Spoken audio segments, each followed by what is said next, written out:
जय श्री राम प्रिय साथियों, पंकज कलकुड़िया यूट्यूब चैनल में आप सभी दर्शकों का हार्दिक स्वागत है। प्रिय साथियों, मई माह की शुरुआत होने को है और आज हम आप सभी के मध्य मई माह के राशिफल के साथ प्रस्तुत हैं। साथियों, अप्रैल माह अपने आप में बड़ा ही विध्वंसकारी ग्रहों के हिसाब से रहा था, क्योंकि यहाँ पर 9 बार ग्रहों ने अपने क्रम को परिवर्तित किया, अपने गोचर स्थल को परिवर्तित किया। इस माह जो ग्रहों के अपने राशि परिवर्तन की स्थिति बनती हुई नजर आ रही है वह कुछ इस प्रकार से है कि 10 मई को वृषभ राशि में बुधदेव वक्री हो जाएंगे और साथ ही में 13 मई को बुधदेव वृषभ राशि में अस्त हो जाएंगे। 15 मई को सूर्य देव वृषभ राशि में गोचर करेंगे। 17 मई को मंगल देव मीन राशि में गोचर करेंगे। 23 मई को शुक्र देव मेष राशि में गोचर करेंगे।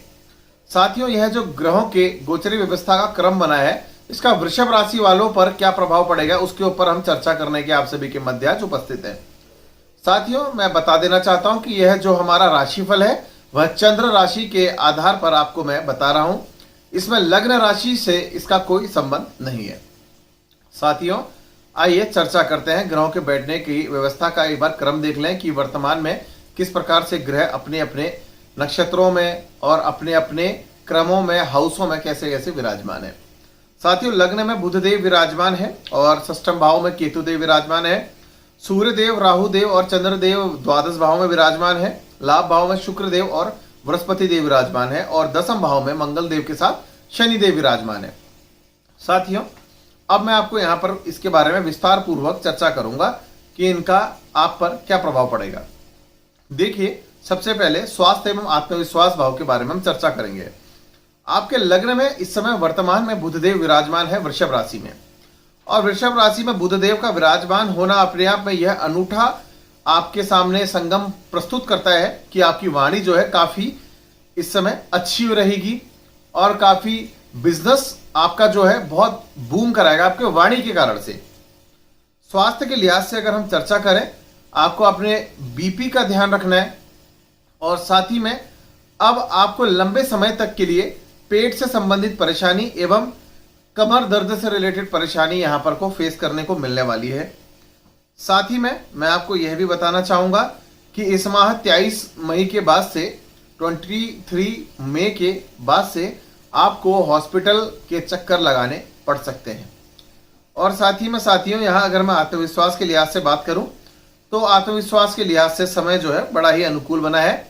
17 तारीख के बाद से आपके आत्मविश्वास में कुछ बहुत कमी आ सकती है। साथियों, बहरहाल यहां अब हम बात करेंगे आपके धन भाव एवं वाणी भाव के बारे में। तो इस भाव के जो स्वामी है लग्न में विराजमान है। आप अपनी वाणी की वजह से अच्छे धन को प्राप्त कर सकते हैं, यानी कि बड़ी अमाउंट का धन। आपका कहीं धन अगर फंसा था उसको भी आप प्राप्त करने के लिए जो जद्दोजहद कर रहे थे उसमें भी आपको सफलता मिलती हुई नजर आ रही है। साथ ही में साथियों, मैं यह भी बताना चाहता हूं आपको कि आपकी जो वाणी है, वाणी बहुत उत्तम रहेगी।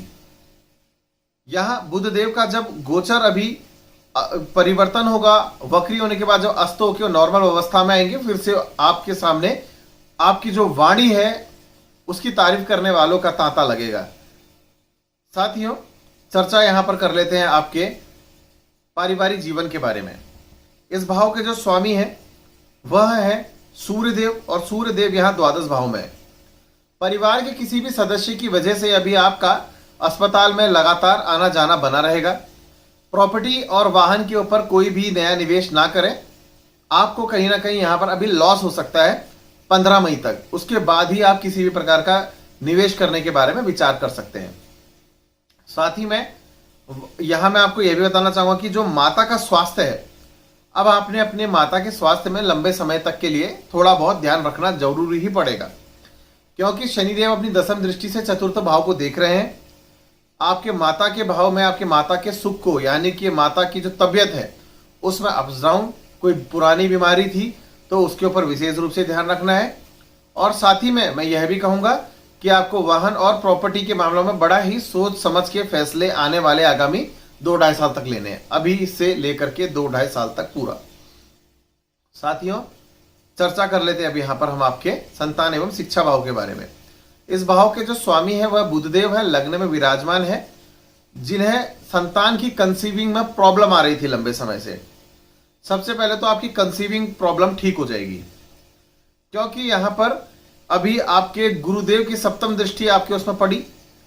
आप पढ़ाई में अच्छे होंगे, आपकी संतान भी पढ़ाई में अच्छी होगी। साथ ही में मैं यह भी बताना चाहूंगा कि आपकी संतान बड़ी ही ज्ञानवान होगी। और इसके अलावा जो लोग किसी भी प्रकार से बाहर विदेश में जाके पढ़ाई करने के बारे में विचार कर रहे थे तो कर सकते हैं, उन्हें कोई प्रॉब्लम ऐसी यहां नजर नहीं आएगी। चर्चा करते हैं अब साथियों यहां पर हम आपके नौकरी पक्ष के बारे में। तो जो लोग नौकरी के लिए प्रयास कर रहे थे, प्रयासरत थे, उन्हें अब धीरे धीरे कुछ बहुत प्रॉब्लम्स यहां आना शुरू होगी और साथ ही में अपने एफर्ट्स को डबल करना पड़ेगा, यानी कि 2 टाइम्स, 2 गुना। सिंगल टाइम्स का एफर्ट करा हुआ आपके लिए कोई भी यहां पर को फायदा लाता हुआ नजर नहीं आएगा। इसके अलावा मैं यह भी बताना चाहूंगा कि नौकरी पक्ष के अंदर आपके अपने कलीग्स के साथ आपकी ऊंच नीच हो सकती है, इसका आपने विशेष रूप से ध्यान रखना है। चर्चा करते हैं आपके प्रेम भाव के बारे में। साथियों, प्रेम भाव के लिहाज से अगर हम बात करें तो यहां अब आपके वृषभ राशि के जातकों की लॉटरी लगने वाली है, यानी कि प्रेम संबंध जो आपके पिछले 1.5 साल 2 साल से खराब चल रहे थे किसी भी व्यक्ति के साथ, अपने व्यक्तियों के साथ, वह प्रेम संबंध अब आपके सुधरने जा रहे हैं। आप बड़ी ज्ञानी बातें करेंगे और आपकी ज्ञानपूर्ण बातों को सुनकर के लोगों का प्रेम आपके प्रति काफी उमड़ करके सामने आएगा। साथियों, चर्चा करते हैं दाम्पत्य जीवन के बारे में। तो मैं बताना चाहूंगा कि शनिदेव अपनी 10वीं दृष्टि से अब यहां आपके दाम्पत्य जीवन को देखेंगे और साथ ही में बृहस्पति देव अपनी 9वीं दृष्टि से भी आपके दाम्पत्य जीवन को देखेंगे। शनिदेव का काम क्या है? किसी भी चीज को डिले कराना। आपके विवाह में अभी तक का जो डिले चल रहा था वह और ज्यादा डिले होगा, परंतु अब जब बृहस्पति देव की 9वीं दृष्टि शुभ दृष्टि पड़ रही है, यहाँ पे बृहस्पति देव का कार्य क्या है? किसी भी अशुभता में शुभता ले आना, यानी कि शनिदेव आपके विवाह को रोकने का काम करेंगे, देवगुरु बृहस्पति आपके विवाह को करवाएंगे। इस प्रकार की कुछ स्थिति बने रहेगी और दाम्पत्य जीवन के अंदर एक दूसरे के ऊपर ट्रस्ट करके चलने की आवश्यकता है।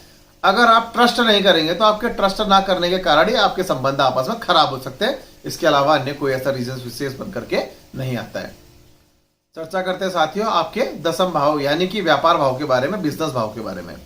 बिजनेस के अंदर आपको देखिए 2 चीजें फेस करने को मिलेगी। पहली चीज, आपका बिजनेस या तो बिल्कुल थमसा जाएगा या बिल्कुल चलसा जाएगा, मध्यम स्थिति नहीं बननी है। ये कारण क्यों है? देखिए, शनिदेव जिस हाउस में बैठता है उस हाउस के शुभ गुणों को तो खत्म करता है, सीधी सी बात है, परंतु अपने ही यहां पर चौथे हाउस में आने के कारण अब उसने यहां पर को क्या बना दिया है? अपनी ही राशि में बैठ करके पंच महापुरुष नामक राजयोग बना दिया है, जिस वजह से यहां सशयोग का निर्माण हो चुका है। तो आपका सशयोग आपको काफी मदद करेगा आपके बिजनेस में, आपको आगे ले जाने में।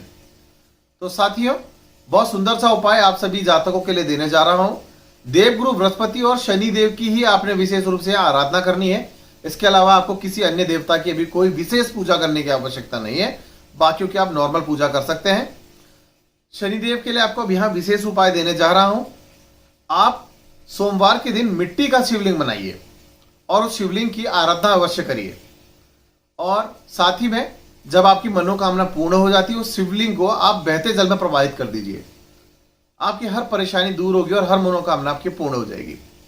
वृषभ राशि के जातकों के लिए आज बस इतना ही। धन्यवाद एवं जय श्री राम।